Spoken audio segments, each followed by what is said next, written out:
Hello students, I am Shivam Mishra और आज हम लोग सेकेंड डीपीपी का सोल्यूशन देखने जा रहे हैं। डीपीपी कैसे सॉल्व करनी है, क्या क्या स्टेप्स आपको फॉलो करने हैं, वो आपको फर्स्ट डीपीपी में सौरभ सर ने बहुत अच्छे से एक्सप्लेन कर दिया था।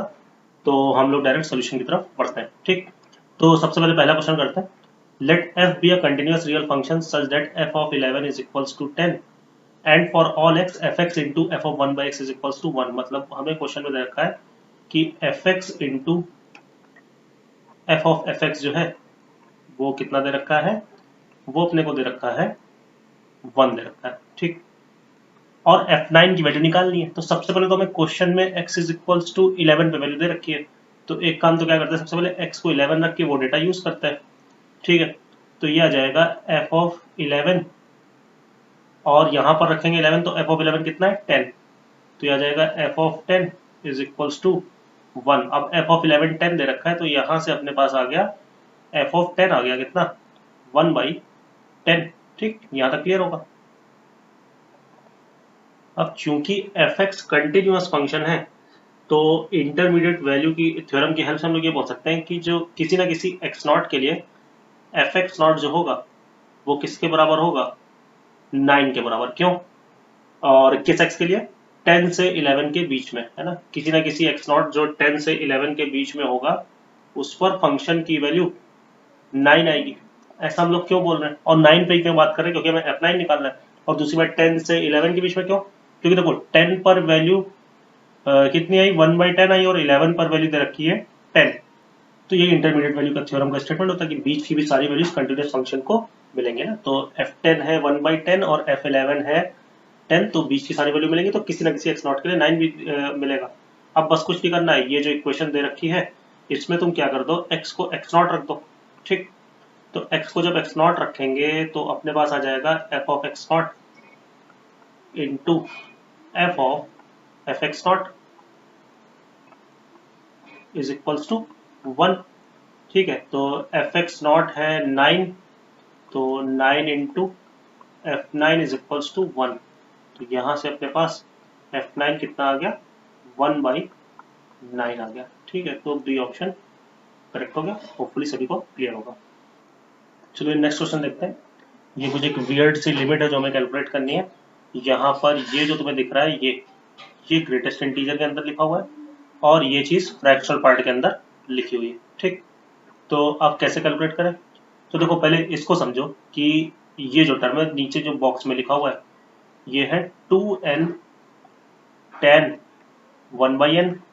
ठीक, तो देखो क्या होगा कि आप इसको ऐसे लिख लो 2 into tan 1/n whole divided by 1/n।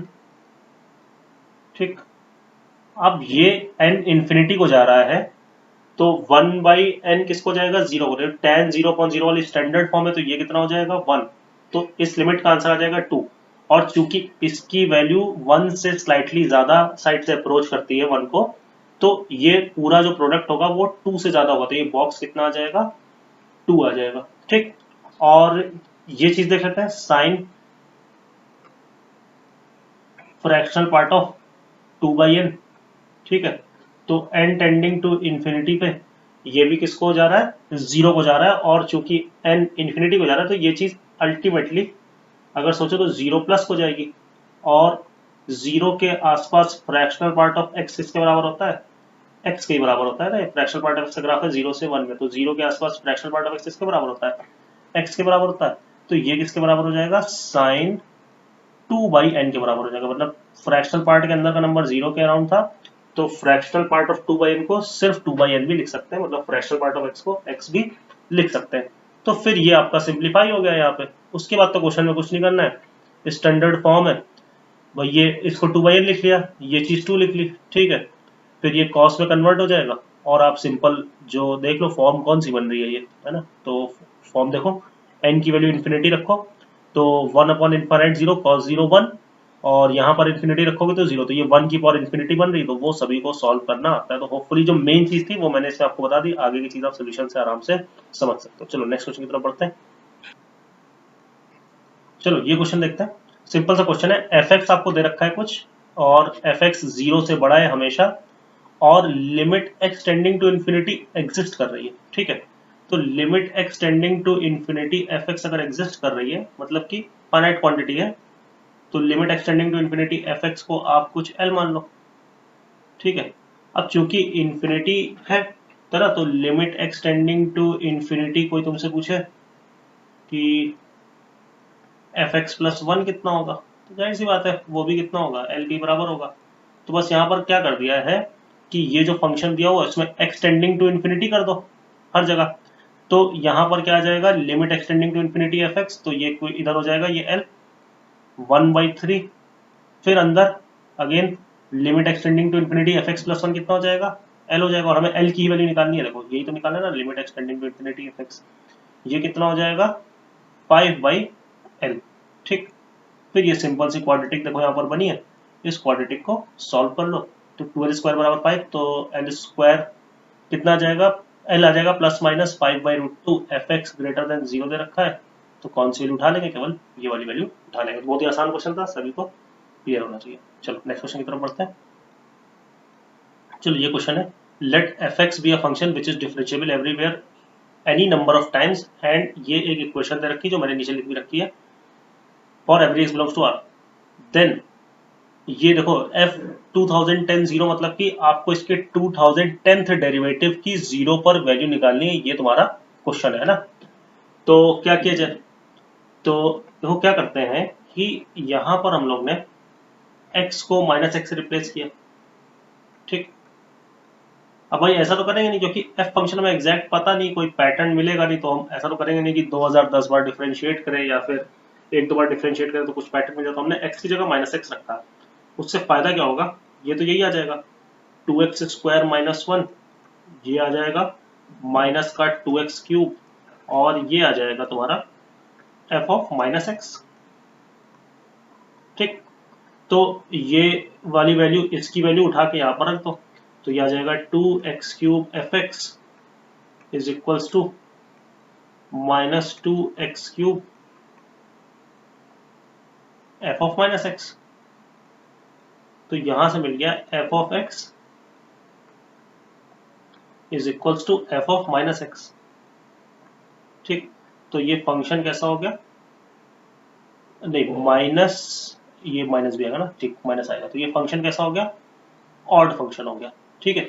इतनी बात क्लियर है कि नहीं।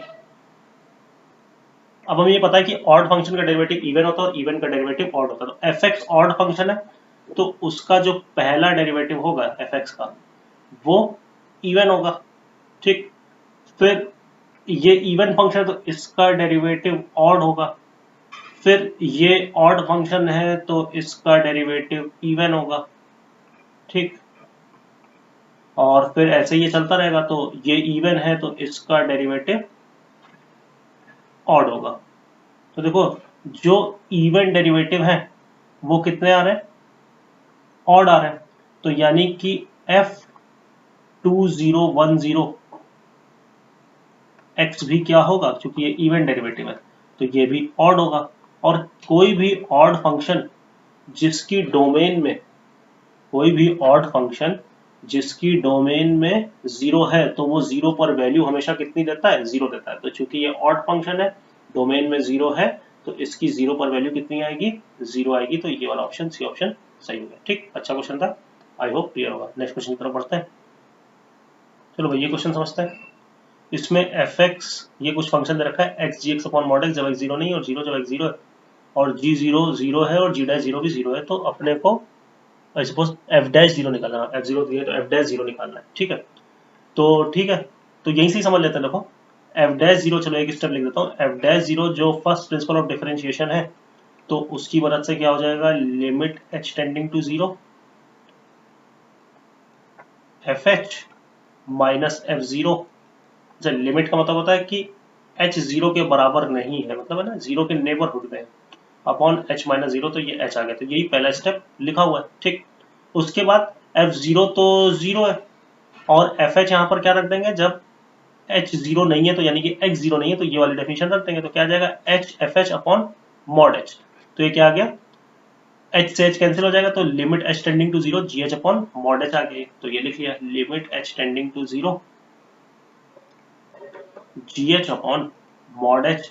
अब देखो क्वेश्चन ने हमें क्या दे रखा है, क्वेश्चन हमें दे रखा है कि जी जीरो जो है वो जीरो है। तो अगर मैं इसको ऐसे लिख लूं कि limit h tending to zero, ठीक है, g h minus g zero, तो कोई फर्क नहीं पड़ेगा क्योंकि जी जीरो क्वेश्चन ने जीरो बोल रखा है, और यहां पर आ गया मॉड एच। ठीक, अब मॉड को ब्रेक करने के लिए दो केस बना लो, तो एक बार जीरो प्लस पे ये प्लस से ओपन हो जाएगा और जीरो माइनस पे ये माइनस से ओपन हो जाएगा। ठीक, तो क्या होगा चेक करते हैं। तो देखो जब जीरो प्लस होगा तो जीरो प्लस पे आ जाएगा h tending to zero plus limit h tending to zero g h minus g zero, ठीक है, अपॉन मॉड एच प्लस से ओपन हो जाएगा और एच को एच माइनस जीरो भी लिख सकते हैं। तो ये क्या हो जाएगा तुम्हारा, ये हो जाएगा जी डैश जीरो, ये तो फर्स्ट प्रिंसिपल ही लिखा हुआ है ना, तो ये किसके बराबर आ गया, जीरो के बराबर है ना, ये है ना, क्लियर है कि नहीं। तो एफ डैश जीरो प्लस की वैल्यू कितनी आ गई, क्योंकि जीरो प्लस पे चेक किया ना हम लोग ने, ठीक है, ये को यहाँ पर जीरो प्लस, हाँ ठीक है, तो एफ डैश जीरो प्लस कितना आ गया, जीरो। सेम लॉजिक से एक बार मॉड को नेगेटिव से खोलना जीरो माइनस में, फिर से देखना जीरो आ जाएगा, तो फंक्शन के डेरिवेटिव की वैल्यू कितनी हो जाएगी, जीरो, है ना। कहीं डाउट हो तो आप बताना ना, ये देखो नीचे यहाँ पर लिखा भी हुआ है आगे क्या किया है। तो आसान क्वेश्चन था ये, कुछ ऐसा इसमें खास दिमाग नहीं लगाना था। चलो नेक्स्ट क्वेश्चन की तरफ बढ़ते हैं। चलो भाई ये क्वेश्चन देखते हैं। If y is equals to x plus e to the power x then d two y और dx2 इज इक्वल्स टू, कहाँ पर x is equals to ln2 पे डबल डेरिवेटिव की वैल्यू निकालनी। तो भैया ये क्वेश्चन तो सॉल्व करवाने की कोई जरूरत नहीं है ना। अगर आप ये क्वेश्चन नहीं कर पा रहे हो तो फिर मतलब आप कोमा वाली स्थिति में हो भी। तो सिंपल सा क्वेश्चन है, दो बार डिफरेंशिएट करना है, x की वैल्यू कितनी रख देनी है, ln2 रख देनी है और आंसर निकाल देना है। तो जैसा कि ये लोग बता रहे हैं तो देख लेना चाहिए, -2/27 दिया, तो बहुत सिंपल क्वेश्चन है, तो बोर्ड लेवल का क्वेश्चन है, ठीक है। चलो आगे बढ़ते हैं। चलो ये क्वेश्चन देखते हैं। इसमें दिया हुआ है कि रियल नंबर्स ए और बी हैं जो इस इक्वेशन को सेटिस्फाई कर रहे हैं, जो मैंने नीचे लिख रखी है, तो minimum value of mod a minus b बतानी है। तो इसमें सबसे पहले तो देखो, तो भाई ये समझना है कि चूंकि जैसे ये दोनों चीजें बराबर हैं, तो एक तो इसी समझ सकते हो कि ए और बी सेम साइन के तो नहीं हो सकते। जैसे सपोज कर लो कि तुम ए को 2 रख दो और बी को 3 रख दो, ठीक, तो ये तो बड़ी वैल्यू आ जाएगी, ये छोटी वैल्यू आएगी, ठीक है। तो होल्ड ये लास्ट वाले एक्सट्रीम वाले बराबर होने का चांस ही नहीं उठता। इनफैक्ट पहले और दूसरे भी नहीं बराबर होंगे, लेकिन एक्सट्रीम से सोचते हैं ना। और एक बार तुम ए को -2 रख दो और बी को -3 रख दो, तब देखो ये ज्यादा आ जाएगा, ये छोटा आ जाएगा, तो दोनों सेम साइन के हैं तब तो बराबर हो ही नहीं सकते, यानी कि एक को पॉजिटिव और एक को नेगेटिव तो होना ही पड़ेगा। तो हम लोग ने क्या किया कि ए को ग्रेटर देन और इक्वल टू 0 ले लिया एंड बी को लेस देन और इक्वल टू 0। आप रिवर्स केस भी ले सकते हो कि ए को लेस देन और इक्वल टू 0 ले लो, ठीक ठीक।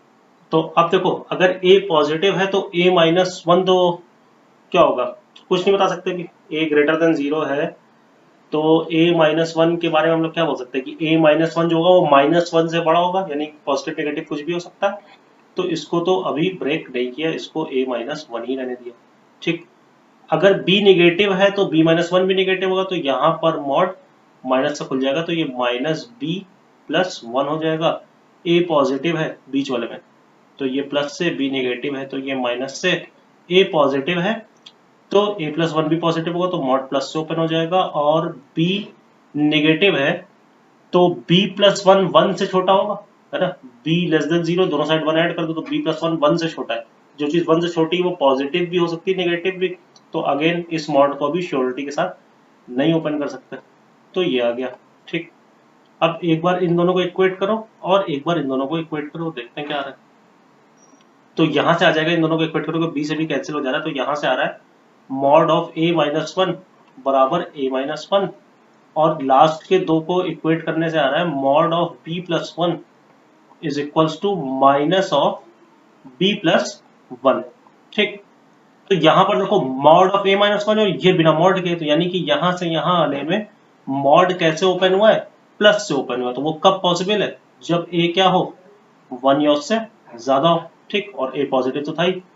और इस वाले केस में देखो mod of b+1 minus b+1 के बराबर, यानी मॉड नेगेटिव से ओपन हुआ है, तो कब पॉसिबल है, जब b -1 से छोटा हो, ठीक।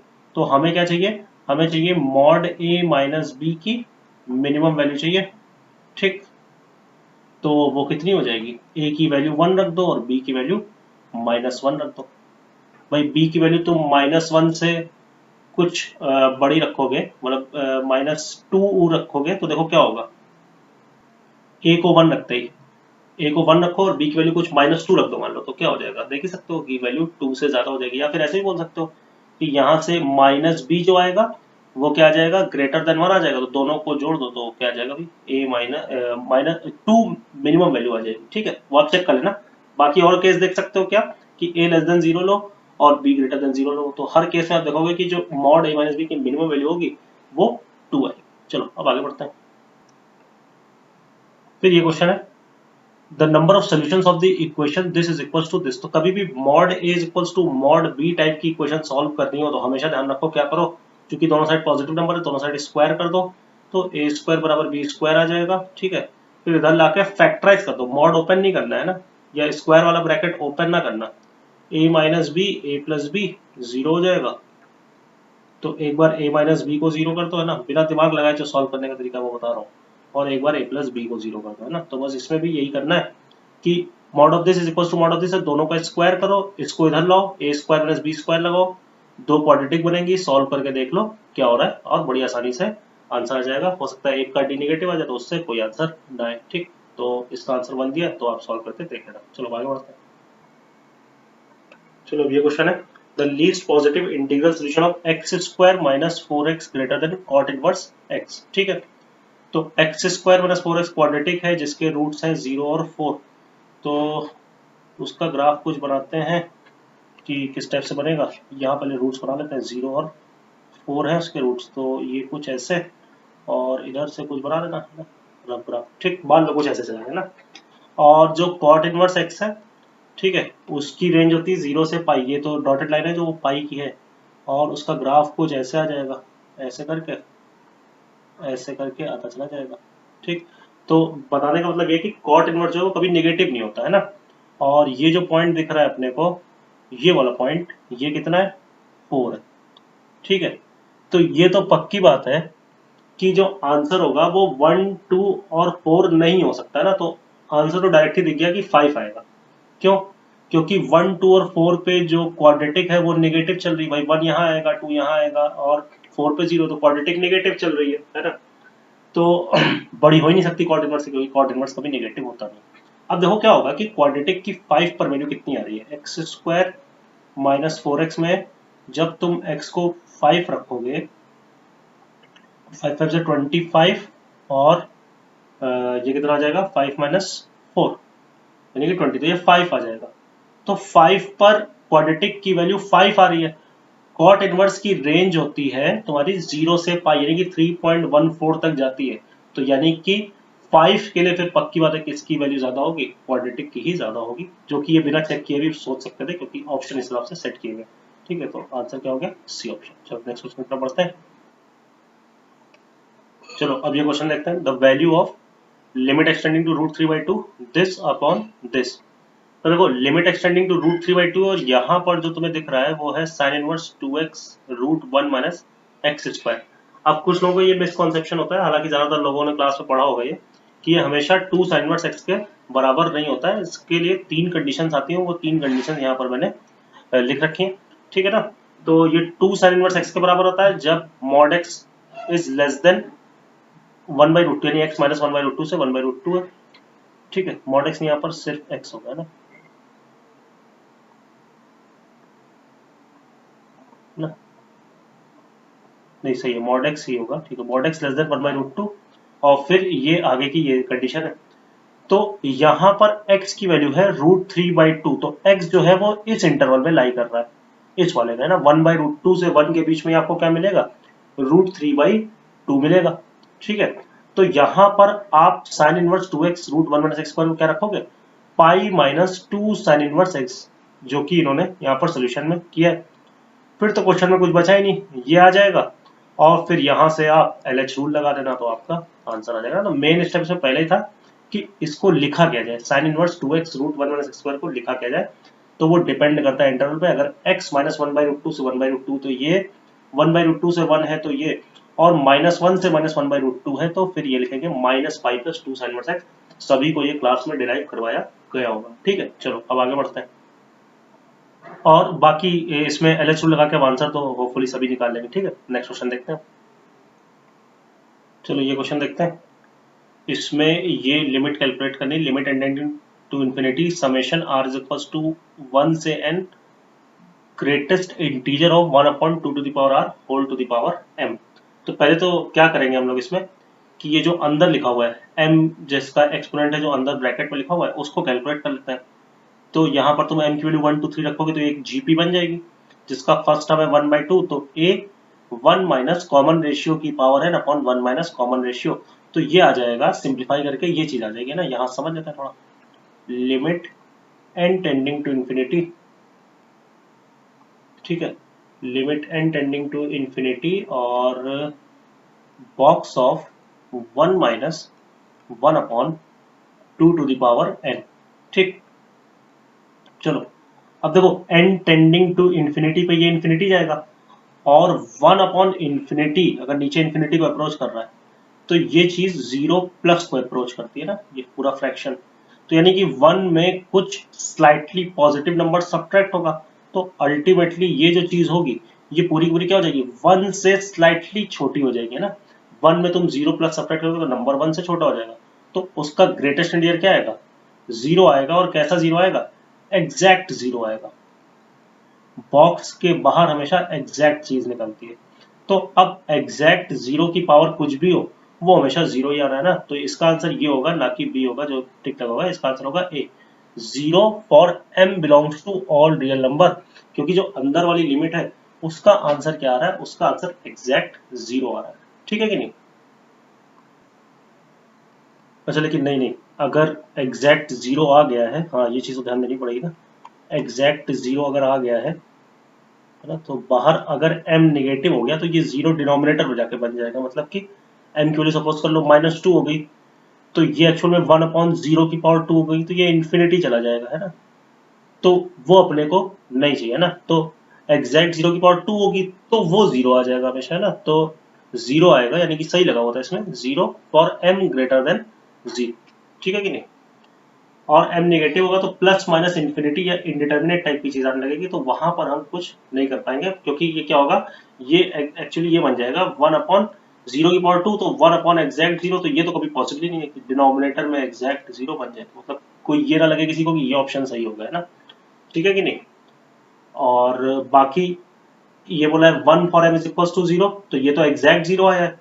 ठीक है, तो एग्जैक्ट 0 की पावर 0 वो क्या हो जाएगा, वो भी 0 हो जाएगा। ठीक, या नहीं, एग्जैक्ट 0 की पावर ये m0 यानी एग्जैक्ट 0 की पावर एग्जैक्ट 0, तो एग्जैक्ट 0 की पावर एग्जैक्ट 0 क्या होता है, इनडिटर्मिनेट होता है। आपको याद क्या रखना है कि अगर ये 0 प्लस है ना, और यहां पर सपोज कर लो ये जा रहा है कोई ऐसा नंबर है जो 0 से या पॉजिटिव है, ग्रेटर देन 0 है, तो आंसर कितना आएगा, 0 आएगा। ठीक है ना। अगर यही मान लो 0 प्लस हो और जो पावर हो वो लेस देन 0 जा रही हो, तो ये क्या होगा, नीचे जाके 1/0 प्लस की पावर सम पॉजिटिव नंबर हो जाएगा, तो उस केस में ये इंफिनिटी चला जाएगा। लेकिन यहां पर क्या हुआ कि जो हमारा बेस था वो 0 प्लस नहीं था, वो एग्जैक्ट 0 पे फिक्स था, तो इस वजह से इसके ऑप्शंस बड़े अच्छे से बनाए गए। ठीक है, और हम ये वाला ऑप्शन जो सी वाला ऑप्शन है उसको सही नहीं बोल सकते, फोर्थ वाले ऑप्शन को भी नहीं सही बोल सकते, क्योंकि एग्जैक्ट 0 की पावर एग्जैक्ट 0 जो होती है वो इनडिटर्मिनेट होती है, अनडिफाइंड होती है, हम बता ही नहीं सकते क्या होगा, क्योंकि अगर हम बेस का 0 देखें तो हमें लगेगा 0 आंसर होना चाहिए, न्यूमरेटर का वो पावर का 0 देखें तो हमें लगेगा आंसर 1 होना चाहिए। चलो अब नेक्स्ट क्वेश्चन की तरफ बढ़ते हैं। चलो अब ये क्वेश्चन है, एफ एक्स दिया हुआ है, डेरिवेबल है यानी कि डिफरेंशिएबल है x इज इक्वल टू 0 पे, तो n की पॉसिबल वैल्यूज निकालनी है। तो कोई भी फंक्शन एफ एक्स अगर x is equal to a पर डिफरेंशिएबल है तो ये लिमिट एग्जिस्ट करती है। ठीक है, तो वही चीज यहाँ पर इन्होंने लिखी है कि f x minus F zero upon x minus 0, ये भी क्या होगा, 0 पर डिफरेंशिएबल होगा, और मॉड को हटा सकते हैं हम। ठीक है, क्योंकि उन्होंने x ग्रेटर देन 0 के लिए फंक्शन डिफाइंड किया है, यानी कि 0 प्लस पे ही अपने को देखना है। और बाकी वैसे भी x sin x even function है, तो जैसा 0 के आगे होगा वैसे ही 0 के पीछे होगा, तो मॉड तो हट ही जाता। ठीक है, तो देखो ये जो है e to the power x minus 1 upon x sin x, और ये वाला x ऊपर आ जाएगा, तो ये हो जाएगा x to the power n into x। तो ये x और ये x कैंसिल हो जाएंगे। हम लोग क्या करेंगे, एक x से ऐसा करते हैं, यहाँ पर sin x x बना लेते हैं और यहाँ पर e to the power x minus x बना लेते हैं। तो 2x से डिवाइड किया तो यहाँ पर x स्क्वायर होगा और लिमिट चल रही है x टेंडिंग टू 0। ठीक है, तो e to the power x minus 1 upon x 1 होता है, sin x x भी 1 होता है, तो अल्टीमेटली वो आ जाएगा जो यहाँ पर लिखा हुआ है x square upon x to the power n, तो 1 अपॉन x की पावर n माइनस 1। तो ये आ जाएगा limit x tending to 0 plus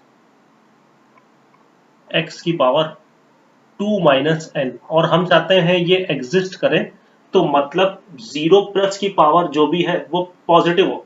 क्योंकि अगर मान लो कि 0 प्लस की पावर मान लो कुछ हो गई -2, तो ये हो जाएगा 1 अपॉन 0 प्लस की पावर 2, और ये कितना हो जाएगा 1 अपॉन 0 कितना हो जाएगा, इन्फिनिटी हो जाएगा ना। तो हम नहीं चाहते कि पॉजिटिव पावर डिनोमिनेटर में जाए, तो ये जब ये जो 2 माइनस एन है ये पावर क्या रहे, पॉजिटिव रहे न्यूमरेटर में, तो 2 minus n should be greater than और इक्वल टू 0, तो n should be less than और इक्वल टू 2। तो ऑप्शन सी यहाँ पर सही हो गया। चलो नेक्स्ट क्वेश्चन देखते हैं। अब ये क्वेश्चन है, फंक्शनल इक्वेशन दी हुई है और फंक्शन के बारे में बताना है। तो ऐसी फंक्शनल इक्वेशन में नॉर्मली हम लोग क्या करते हैं, पहले पार्शियली डिफरेंशिएट करते हैं विद रिस्पेक्ट टू y। तो f dash x plus y is equals to, ये तो कांस्टेंट रहेगा, विद रिस्पेक्ट टू y कर रहे हैं तो f डैश y आ जाएगा। फिर क्या कर दो, y इज इक्वल्स टू 0 रख दो ना, नॉर्मली यही स्टेप्स फॉलो करते हैं। तो f डैश x आ जाएगा, f डैश 0 2 दे रखा है तो 2fx आ जाएगा। ठीक है, तो यहां से आ जाएगा dy by dx is equals to 2y। तो ये सिंपल सी डिफरेंशियल इक्वेशन है, इसको सॉल्व करोगे तो y आ जाएगा e to the power 2x plus c। उसके बाद यहाँ पर जो ओरिजिनल इक्वेशन है एक बार उसमें तुम क्या करो कि y को 0 रख दो, तो y को 0 रखोगे तो आ जाएगा fx इज इक्वल्स टू, क्योंकि हर x और y के लिए ट्रू है इसलिए कुछ भी अपने हिसाब से रख देना है ना, is equals to fx into f0। ठीक, तो fx कैंसिल इसलिए कर सकते हैं क्योंकि f डैश 0 2 दे रखा है, fx आइडेंटिकली 0 नहीं है, fx हमेशा 0 नहीं, तो इसको कैंसिल करेंगे तो f0 कितना मिल जाएगा, f0 मिल जाएगा 1, और उसको उठा के यहाँ पर रखोगे तो y आ जाएगा तुम्हारा e to the power 2x, है ना। वो चीज यूज कर लेना कि जब x की वैल्यू 0 है तो y की वैल्यू 1 है, तो e की पावर 0 1 से 1 कैंसिल, तो y is equal to e to the power 2x, ये अपना आंसर आ गया। ठीक है, चलो नेक्स्ट क्वेश्चन की तरफ बढ़ते हैं। चलो क्वेश्चन ये है कि एक क्वाड्रेटिक है ax square plus bx plus c और fp प्लस fq 0 है। ठीक है, मतलब कि fp is equals to minus fq है। तो देखो क्वाड्रेटिक का अगर तुम ग्राफ देखो, है ना, तो मान लो कि ऐसे हो सकता है, तो fp बराबर माइनस fq, मतलब p और q पर वैल्यू का साइन जो है वो ऑपोजिट है। तो एक चीज तो ये हो सकती है कि p यहाँ हो जाए और q यहाँ हो जाए, तो p पर वैल्यू पॉजिटिव q पर वैल्यू नेगेटिव, तो साइन ऑपोजिट है और बीच में एक रूट आ गया, है ना। तो एक तरीका तो ये हो सकता है, और दूसरा तरीका ये हो सकता है कि p और q ही रूट्स हो जाए, तो fp भी 0 fq भी 0, तो 0 बराबर माइनस 0 हो जाएगा। तो दो पॉसिबिलिटी है, तो इस केस में एक रूट आ रहा है एटलीस्ट, है ना,